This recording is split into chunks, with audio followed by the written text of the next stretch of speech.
Welcome to Create Today podcast. I'm your host, Karen Stanley, and this show is all about how to create the life that you want, no matter what shit you've been through, because haven't we all been through a lot of shit? Especially, I'm very excited about my guest, Sarah Sawall. Yes. Sawall. God, I want to say it right. It's really hard, but I don't know why. She's amazing. She's a lot of things, but most importantly, she's a wonderful mother of three and an entrepreneur. She's the founder of Qontevo. And we'll get into all of that. And entrepreneur, businesswoman, fitness expert, former fitness competitor, winner of all things fitness-wise. She's just a badass, and she's been through a lot of hell. So thank you so much for being here. You. I'm super excited. I appreciate excited about it. this too, and feel very honored. Having you interview me. So thank you so much. Well. There's so many things I want to talk about, but first, I really want to talk about how you grew up, because it's very unique, and tell us about that. It is interesting. It's very unique. It's funny you say that, because I used to be embarrassed by it as a kid. Oh, really? It's so unique that it was not cool growing up. So I'm the youngest of 6 children. My mom was a single parent from when I was about 2 years old on up, and we were raised on a 3-acre hobby farm, homeschooled.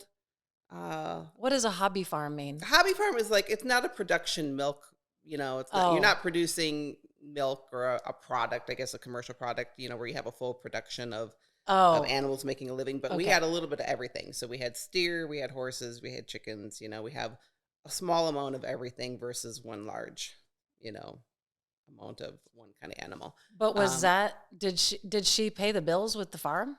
Or it was a combination of things. Okay. So she paid some of the bills. We would raise steer, but like anywhere from 2 to 6 at a time for beef, and that was what we ate.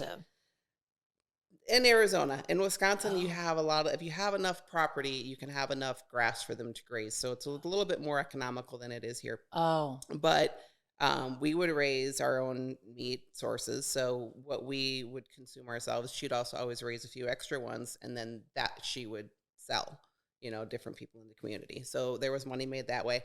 What's even interesting as I think about this, how she would get the cattle. She'd either get them for free or very cheap by going to the cow auctions. And there's always baby calves that were on the brink of death, or they might have had some kind of deformity, and they would usually just get slaughtered for veal, or they'd be cheap and no one wanted them. She would either get them at no cost or literally a couple dollars, and then she would nurse them to health.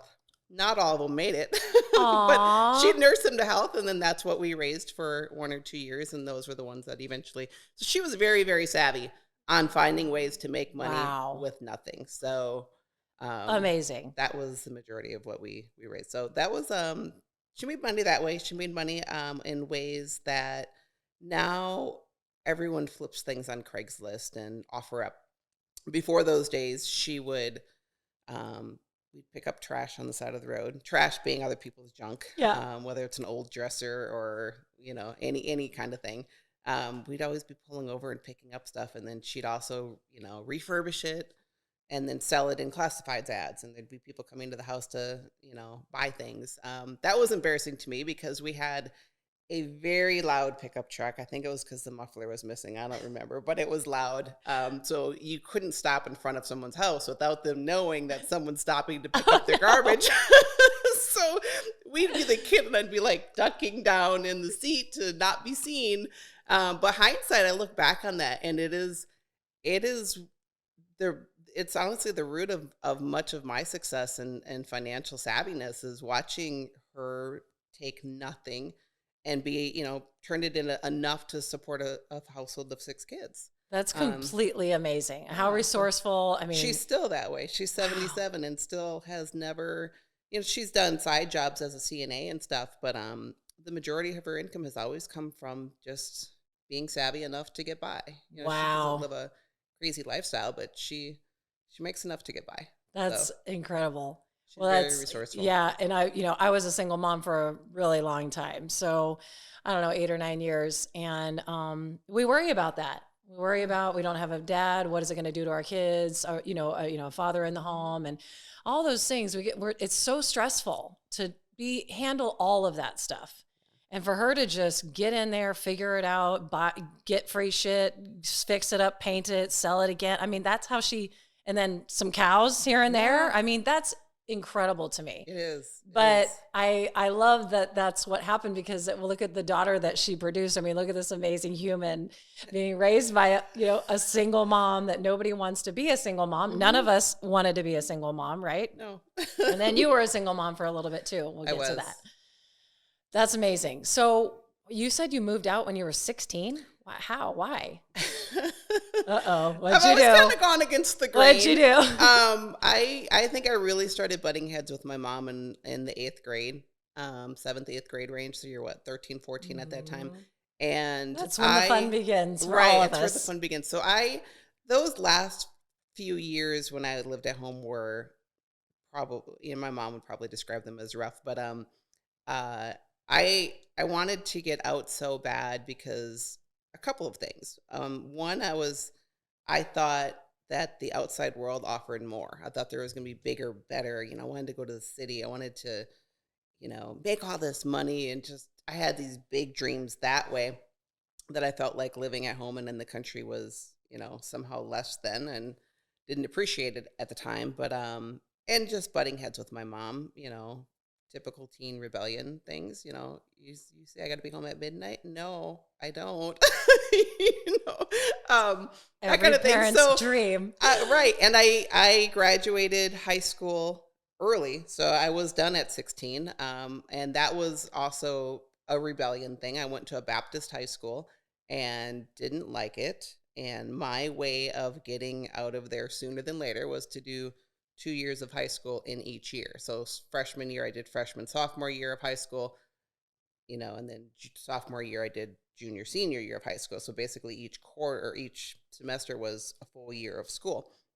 And that was not because I was some crazy genius child. It was my way of getting out of here sooner. Show you and get out. I'm out of here. So she wasn't happy about me moving out. But where did you go? I moved 16. So I was able to, I worked at a restaurant, a bar, I should say, in the town that was about 45 minutes. It was the next big city from where I grew up. So the town I grew up in was only like 600 people. The next big city was about 45 minutes away. And I had a job there, and different, some girls I worked with that were over 18. I think they were 20 and 21. They had an apartment and looking for a third roommate. So I'm like, I'm in. Oh my! So that was the first one. So I had roommates initially, and then eventually that lasted. It was short lived. But then I got my own place, and look back, the landlord signed me into a lease, but I wasn't 18. Oh my God! Clearly, he trusted that I was going to pay. I don't know, but then I lived by myself. But I worked a lot of jobs, so I was, 16, 17, 18 working. I remember, I averaged 70 hours a week between two different jobs. One was full-time, one was, quasi full-time. So I worked a lot, and then that was how I paid for it. So it was doable. But wow, it was probably a good thing because it kept me out of trouble to a degree. Well, we're going to get into some trouble in the next year or so, right? So you had a baby when you were a baby. I did. How the hell did that happen? I thought I was older than I was. You think you're so grown and mature and, everything. And I especially was probably a little bit prideful in thinking I knew everything because I had been living on my own since 16. So I thought I was just this, grown woman. The expert at life. Yeah. So I was pregnant and had my son at 19. Wow. Now you're the single mom now. Yes. What was it like? You didn't have any contact with the father? I had contact with the father, but and I'll just share this because I am an open book. Good. As I've kind of mentioned to you. So I was in an affair with a married man, much older than myself, and so how much older? 25 years older. So I was 18. He was 43. Oh, come on. So, that was. So I can't say I was with them because I was just the mistress for it was close to a year before I got pregnant. And then when I had my son, I was single parent. Fortunately, I will, give him credit. He stepped up in terms of being a father and providing for him. So he told his wife? About she was notified. Oh, what? She was What do you notified of the mean? scenario. She found out about it after I had the child. Yeah, and that came to light when I filed for custody, or not custody, child support. Yeah. So then you can't hide at that point. She got that. So there was a little friendly note in the mail one day. Yeah, there was a little bit of roughness there for I would say the first 3 years. Him and I, because of that situation, we weren't really on speaking terms, but it wasn't drama either. It was just a disconnect. But he always financially provided, and then they got a divorce at about 3 when he was about 3. My son was about 3, and then we had phone contact at that point very regularly. So he was, I own up to, I think he's owned up to his role as much as I've owned up to mine. And I would say that at least I never was left destitute financially. He did take care of him financially. Is it an ideal scenario? No, it's fucked up. If I had an 18-year-old daughter that got pregnant by a 43-year-old, I would murder him. I would. Wouldn't you? I would. But it could have turned out a lot worse. My daughter is 17 right now. She will be that age in 6 months. Yeah. I can't even imagine. I'm 48. That's my age. Ew. Okay, sorry. I'm okay now. Very much, but it's I own it. It is what it is. It is what it is. But yeah, he needs to take more responsibility for that than you. You were a child still. For sure. This whole 18 means you're an adult. I don't know who came up with that. I would agree. That's not even close to the truth. For sure. Yeah.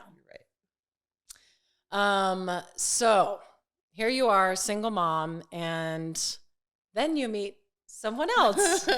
So I was a single mom for almost 4 years. And then I met who I ended up being married to for 14 years. We were together 15 years. That was a catastrophic decision. Very abusive narcissist. And I cringe when people throw the term narcissist around because so many people misapply it. And it's almost if you don't like somebody, you just call them a narcissist. Yeah, everybody says that. Or if you think someone's a little bit arrogant or prideful, they think it's a narcissist, and that is not at all what a narcissist is. They're very sinister and behind the scenes, so they will present themselves as one thing, and then their home life and how they treat their family and children and spouse is a very different thing. And that was what I had. Found myself in that scenario and was there for 15 years before I finally How many years in did you actually go, uh-oh? So, when hindsight, I look back, the signs were there. Now that I know what I experienced and what to look for, the signs were there from the start. The big uh-oh was 3 years in. But there were, it was rocky before that, but it was 3 years in that it was like, oh fuck, what happened? What'd I do? But something happened at 3 years where you went, oh 3 years in is when the extent of the affairs started to coming to light. I'm going to say dozens, at least that I'm aware of in the span of 15 years. I'm sure there's many that I'm not aware of. But it was 3 years in that came to light, and then. So that's the first time you found out he was cheating on you. Correct. It was 3 years in. How did you find out? The first one. Oh my God. It's interesting. I had. We were involved in a child custody battle with his ex-wife at the time, and I was reviewing some transcript from a hearing that we had. There was a hearing in the case, and when I was looking over a transcript from it, I had seen where the opposing attorney had questioned him on something related to him losing his job, how he lost his job, and it was not. His answers were not consistent with the story I had been given. So that was what got me digging, and then found, the correct person to reach out to and find some truth in that. And that was the first one. And then it just kind of unraveled from there. So I don't think it was the first one. I think it's just the first one that came to light. And then, 6 months later, found out about another one. And then it just snowballed from there. And then it just seemed to be constant.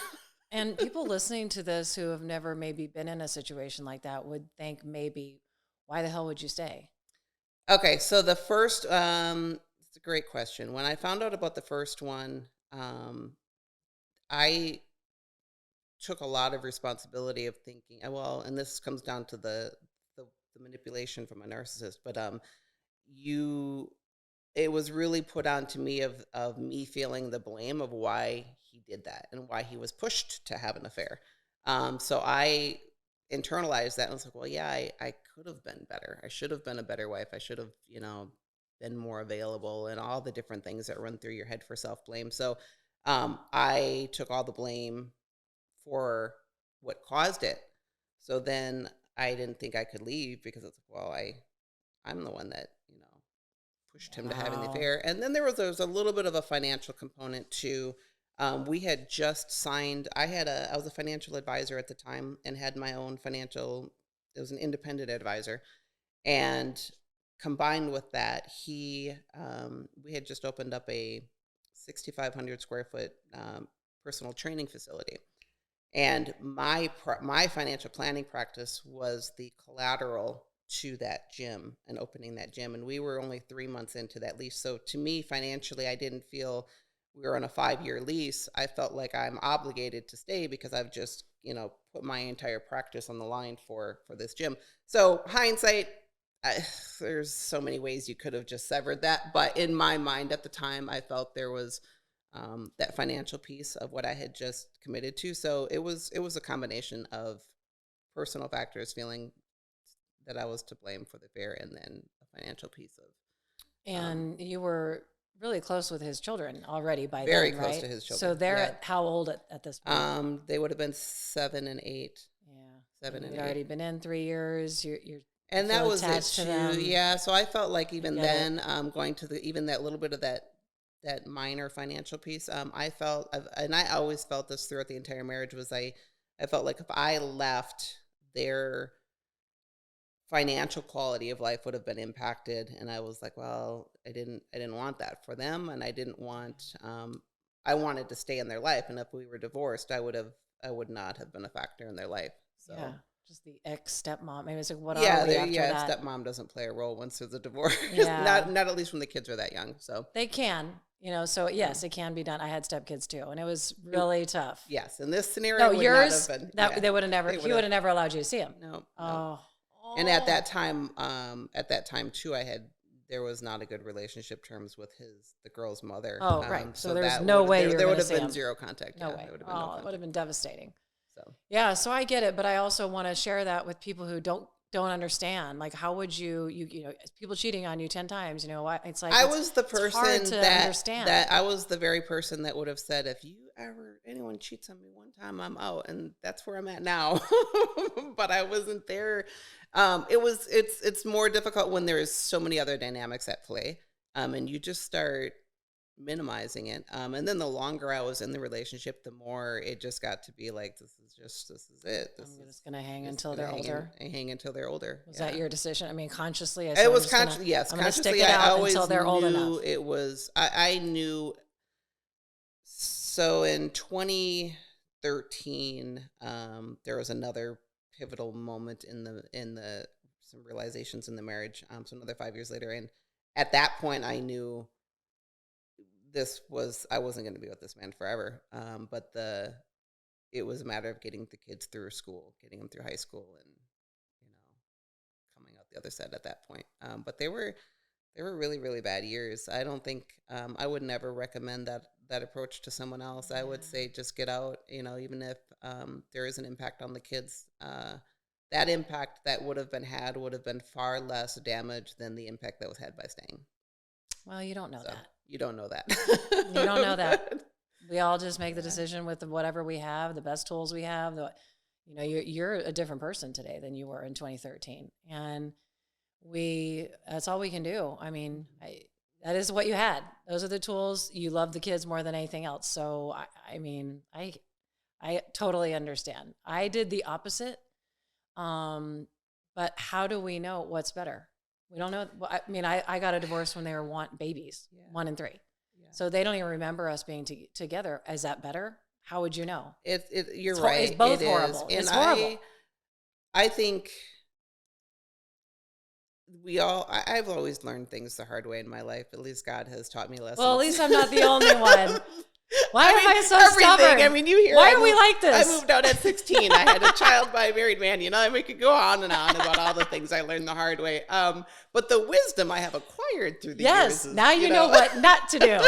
But I would say that what I have come to realize and conclude post-marriage and post-healing and post really doing a lot of self-growth work is I believe for me personally, it took 15 years of darkness for me to appreciate life now and see the pain that is in other people now. I would not know what that looks like if I hadn't experienced it myself. There's no way. I think there's more, there's far more good that's going to come from it than harm that was done, as far as with how I'm choosing to create impact now and going forward. So I think that, is God's purpose in all of it, greater purpose in all of it. So I totally agree. And who was saying recently, I said, we are perfectly not sculpted. We're perfectly able to help the person that we used to be. Mm-hmm. So you wouldn't even be able to help another person who has gone through that had you not gone through that.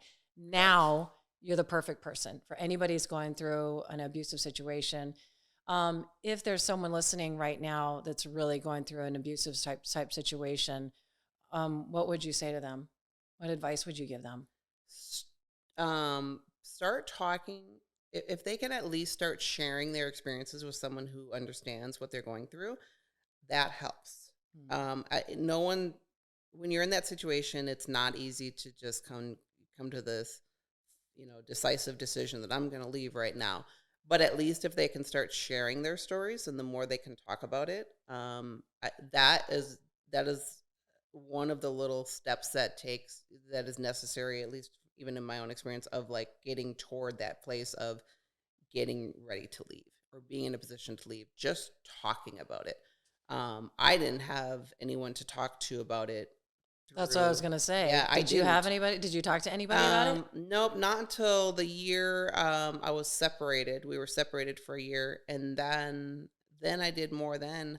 And this sounds crazy. This sounds very new agey. I don't know, spiritual, but I spent that year we were separated talking to God about it. So I didn't have a person, a live person I was talking to, but I found once I was talking to God about it regularly, that was what just kept giving me the strength to not take him back into the house. Not and just make the final decision to let that marriage go. But I try to have these conversations with as many women as I can, and I continue to be a resource for them, because just having someone to talk to, and they all think they're alone. They all think that they're alone in dealing with, especially the levels of gaslighting and emotional abuse, and in sometimes physical abuse that comes with these narcissists, and the manipulation and the games they play. It's very sinister.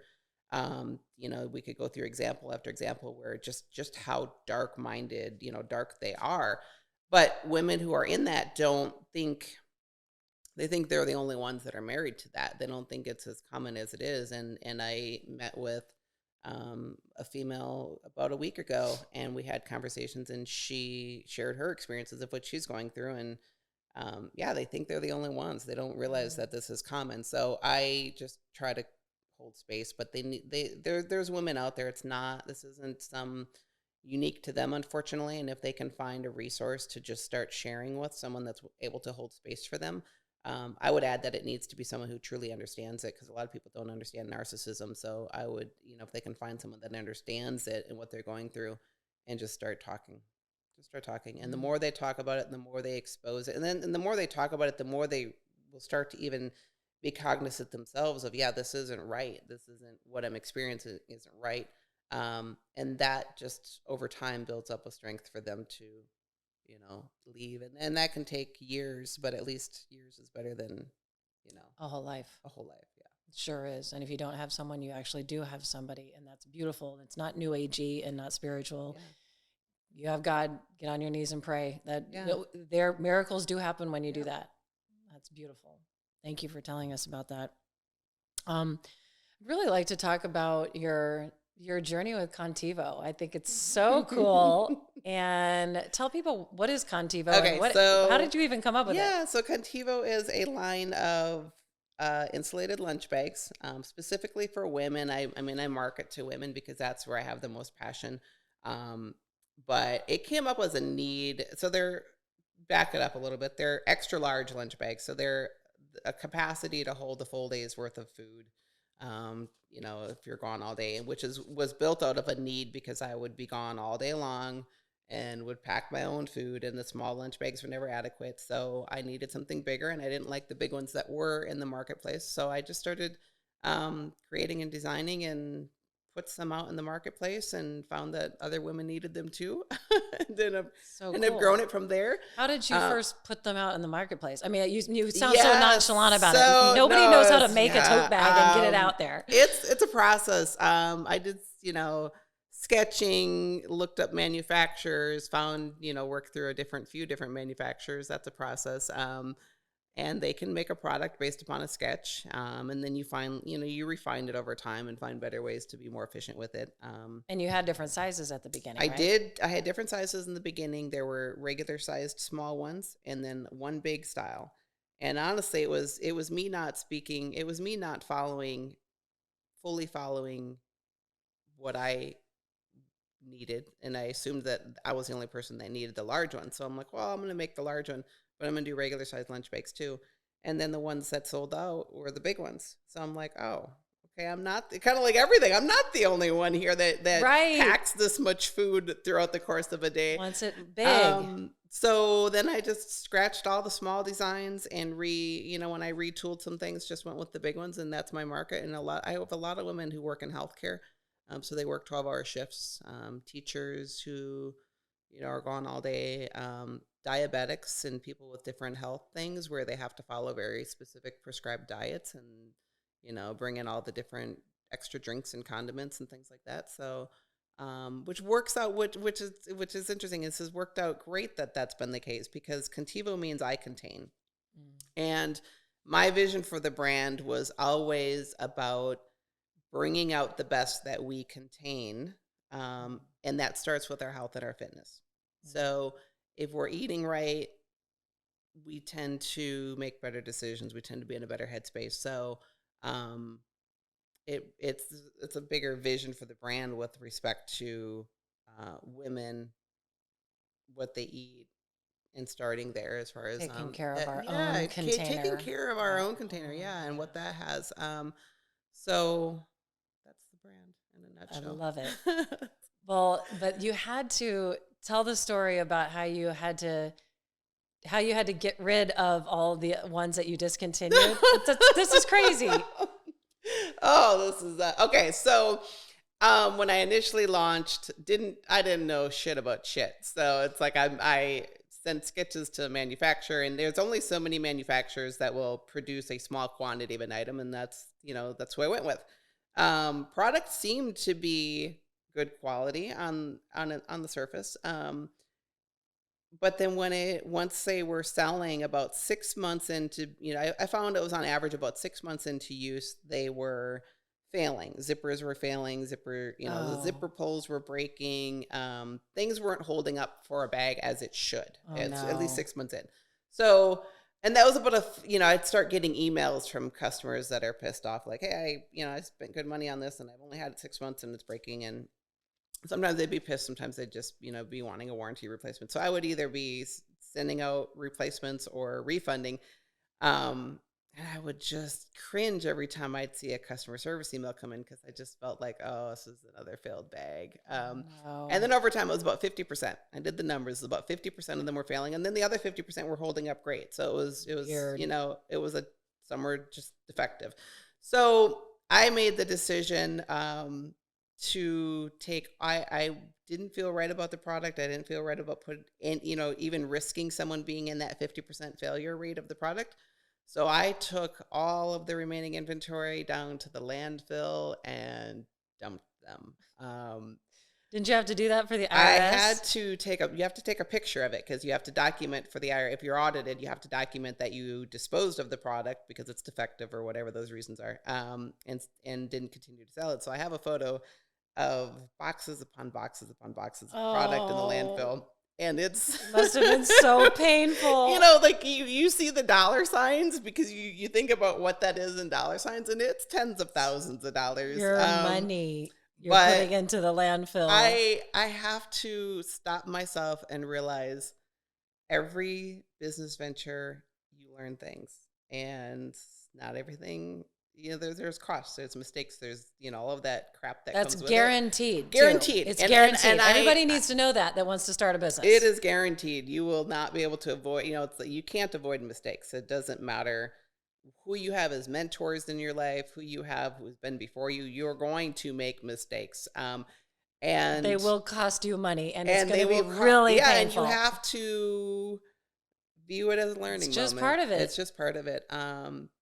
So fortunately I have a great manufacturer now. We have not had any defective products. Awesome. But it took, but the silver lining in that too, though, is for me, I spent the second 6 months, we'll say the second, after 9 months of the product being out there, I spent then the next 6 months dealing with angry customers and refunds and warranty claims and all of that.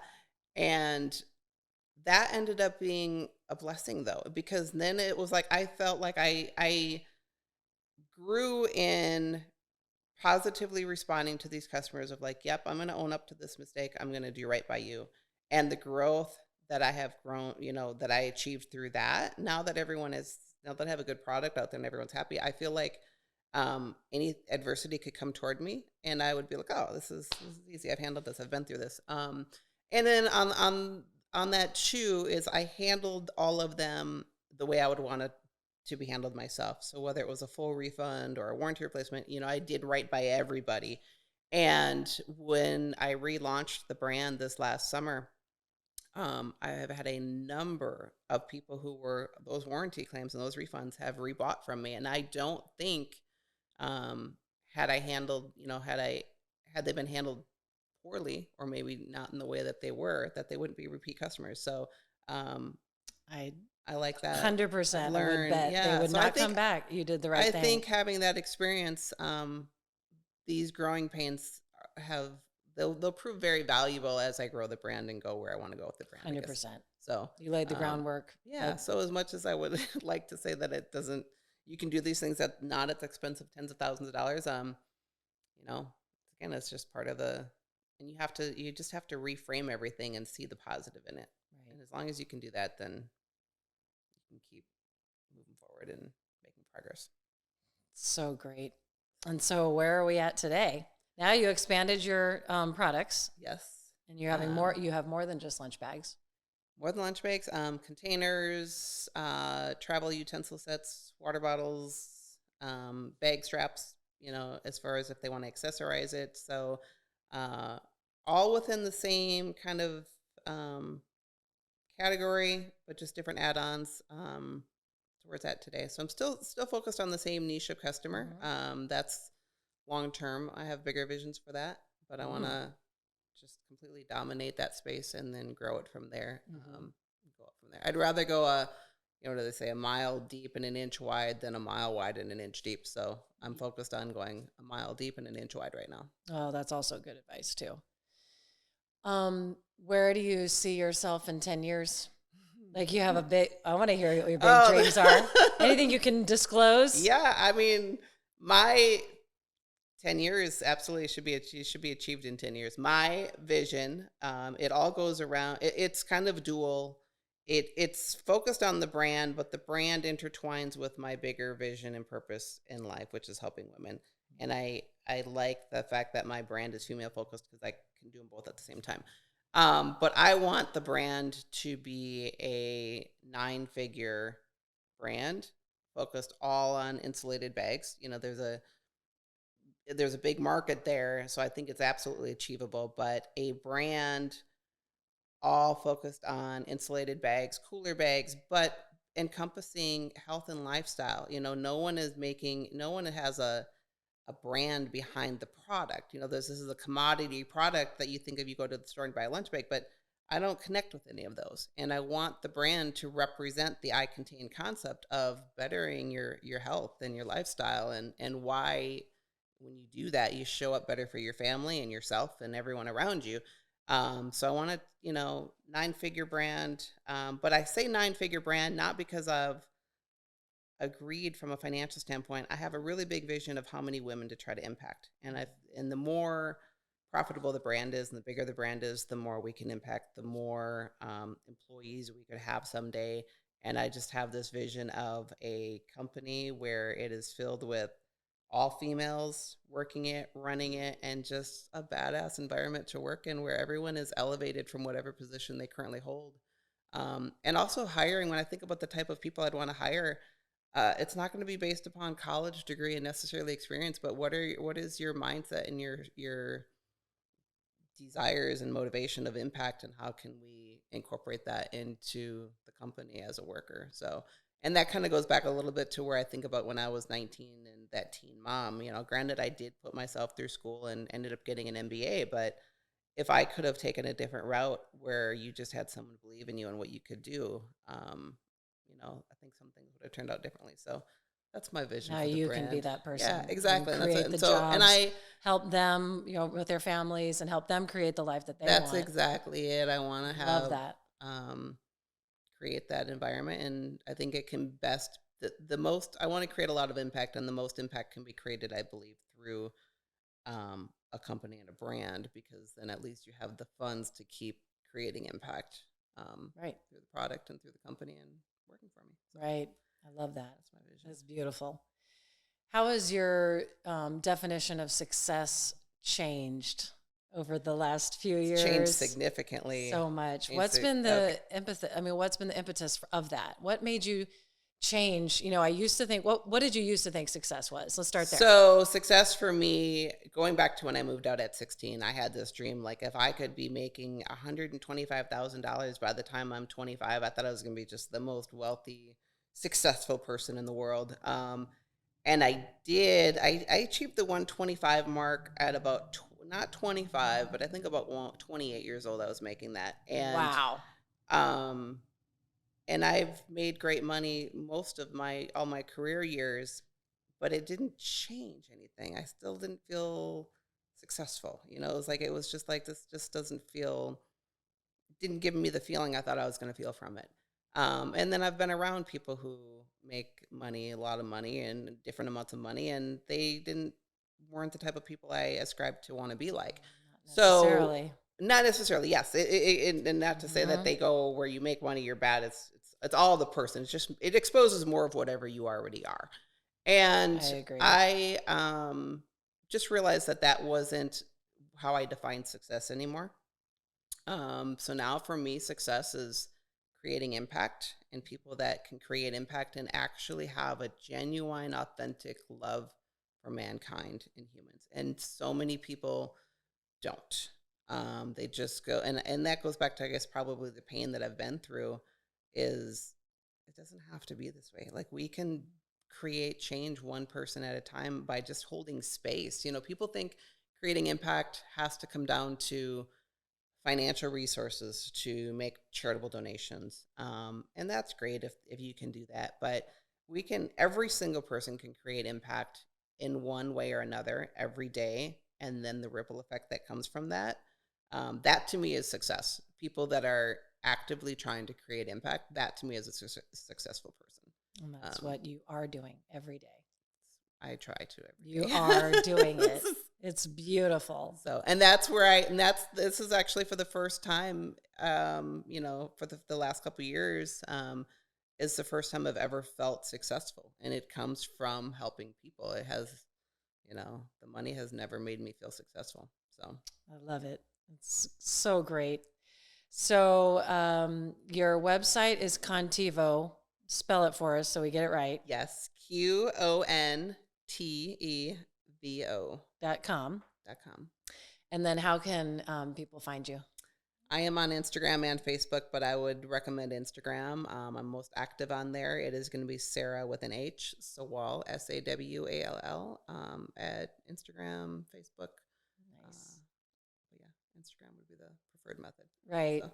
Well, thank you so much for being here and sharing so much with us and inspiring. You inspire me. I am sure you inspired everybody listening, and I really appreciate it. Thank you for being us. Thank you for listening. Thank you for being here and supporting our show. Anybody who is listening to us, God bless you and create the life you want one day at a time. So create today. God bless.